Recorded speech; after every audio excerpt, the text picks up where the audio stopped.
So the next technique for improving the output of large language models is called supervised fine tuning. And this is one of those techniques that is changing over time.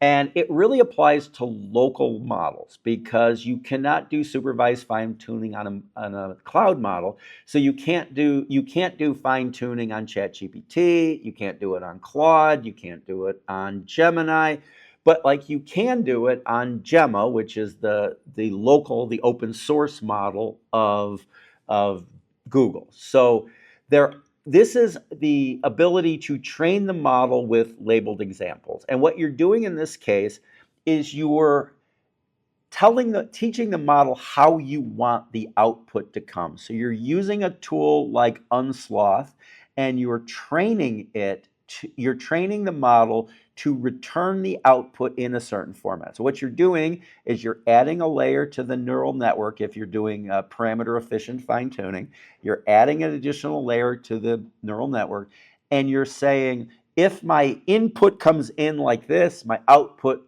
is going to be that. And you're going to create a lot of examples. So what you're doing is you're training the model to provide the output the way you want the output. So it's very good at improving the performance or improving the output in specific domains like legal, medical, finance. If you're doing something I've done some fine tuning because I've got a data warehouse and my SQL queries are very unique. So what I do is I take a very small model and I train it based on, if the prompt looks like this, I want the query to look like that. And what you do is you just keep iterating and you're doing additional training of